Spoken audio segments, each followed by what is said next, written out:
السلام علیکم دوستو، میں علی زاہد ایک بار پھر آپ کی خدمت میں حاضر ہوں اپنی ایک نئی نظم کے ساتھ۔ نئی بہت پرانی نظم ہے یہ۔ نظم میری زندگی کی اہم ترین نظموں میں سے ایک ہے۔ بلوچستان میں 6 سال جاب کے سلسلے میں رہا۔ وہاں ایک پروجیکٹ میں 3 مہینے خانہ بدوشوں کے ساتھ گزارنے کا موقع ملا۔ ان 3 مہینوں کے دوران میں ان کی زندگی سے جڑے ہر پہلو کے تجربے سے گزرا۔ میں نے ان کے ساتھ ایک چھوٹی سی مائگریشن بھی کی، یعنی کہ خانہ بدوشی کا جو سرٹیفکیٹ کہہ لیں وہ بھی لے لیا۔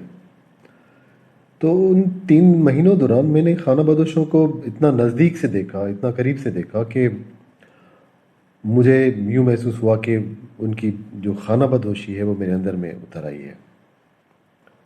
بڑا خوشگوار عرصہ گزرا وہ، اور بڑی خوبصورت یادیں وابستہ ہیں اس پورے سلسلے سے۔ تو اس تجربے کے تقریباً 3-4 ماہ بعد میرے اندر میں وہ ساری کیفیات، وہ سارے مناظر، وہ ساری چیزیں اتھل پتھل ہو رہی تھی۔ سمندر تھا ایک چیزوں کا جو بے کراں تھا بہت۔ تو اچانک ایک دن ایک نظم اتری، اور وہ نظم ایسی اتری کہ میری زندگی کا ایک خوبصورت حصہ بن گئی، میرا ایک خوبصورت حوالہ بن گئی۔ میں نے ایک نظم لکھی، خانہ بدوش۔ وہ نظم بلوچستان میں تقریباً 3 لینگویجز میں ترجمہ ہوئی۔ براہوی میں ہوئی، بلوچی میں ہوئی، پشتو میں ہوئی۔ اس کے بعد میرے ایک دوست ہیں حسام میمون صاحب، انہوں نے اس نظم کا انگریزی میں ترجمہ کیا، اور پھر میں نے اس نظم کا سندھی میں بھی ترجمہ کیا، جو کہ میری پہلی کتاب ہے شاعری کی، سندھی پوئٹری کی، اس میں وہ نظم شامل ہے۔ لیکن بنیادی طور پر یہ نظم میں نے اردو میں لکھی تھی۔ تو آج وہ نظم آپ کی نظر کرتا ہوں، امید ہے آپ کو پسند آئے گی۔ اگر نظم پسند آئے تو میرے چینل کو سبسکرائب ضرور کیجیے گا، اور لائک کرنا مت بھولیے گا، اور اگر کوئی اپنی آرا ہو تو نیچے کمنٹس میں ضرور لکھیے گا، میری حوصلہ افزائی ہوگی۔ تو نظم پیش کرتا ہوں، خانہ بدوش۔ میں ایک خانہ بدوش ہوں، اور میری کوئی زمین نہیں۔ میرا کوئی مکان نہ گھر ہے، نہ کوئی دیوار، نہ در ہے۔ کچھ بھیڑیں اور بکریاں ہی میری ملکیت ہے۔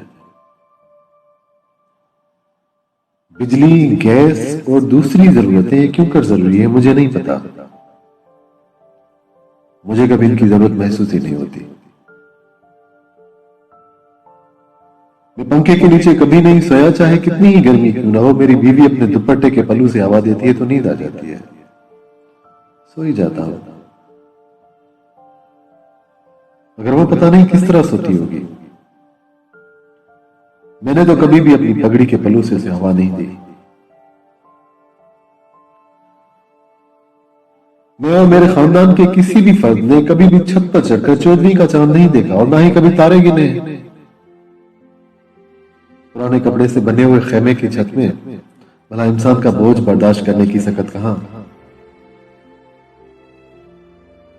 میں نے کبھی دروازے کی دستک نہیں سنی، اور نہ ہی کبھی کھڑکی سے آتے ہوئے ہوا کے ٹھنڈے جھونکے کا لطف اٹھایا ہے۔ آنگن کا پوچھتے ہو؟ یہ ساری دھرتی تو میرا آنگن ہے۔ میرے بچوں کو کھلونوں کی ضرورت نہیں پڑتی، بھیڑوں اور بکریوں کے بچے ہی ان کے لیے بہت بڑی تفریح کا سامان ہے۔ میرا لباس ہی میری پہچان ہے۔ میری بڑی بہن جو ابھی تک کنواری ہے، کپڑوں میں پیوند لگانے کی ماہر ہے۔ کھانے کو کون پوچھتا ہے؟ پتھر پہ پکے ہوئے روٹ اور کالا گڑ میرا ناشتہ بھی ہے، اور دوپہر اور رات کا کھانا بھی۔ البتہ رات کو دودھ پینا کبھی نہیں بھولتا۔ تھکن سے میرا پالا کبھی نہیں پڑتا، مگر جب بھی کبھی بیمار بھیڑ کو کندھوں پر اٹھا کر میلوں سفر کرتا ہوں تو تھوڑی سی بیزاری ضرور ہوتی ہے۔ مگر میرے ساتھ ہی سفر کرتی ہوئی میری بیوی 2 بچوں کو اٹھا کر چلنے سے ضرور تھکتی ہوگی، مگر نہ تو کبھی اس نے شکایت کی ہے اور نہ ہی کبھی میں نے پوچھنا گوارا کیا ہے۔ دکھ اور خوشی میرے لیے یکساں ہے۔ آخری مرتبہ 6 ماہ قبل اپنے 8ویں بیٹے کی ولادت پر بہت خوش ہوا تھا،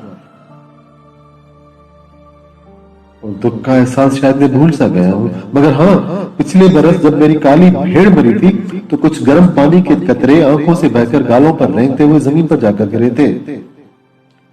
شاید اسی کو دکھ کہتے ہیں۔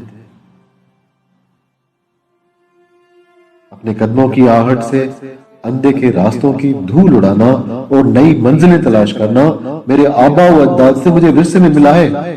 ہر پڑاؤ میری نئی منزل ہے، ہر پڑاؤ میری نئی منزل ہے، اور شاید میری کوئی منزل نہیں، کیونکہ میں خانہ بدوش ہوں اور میری کوئی زمین نہیں۔ اور شکریہ۔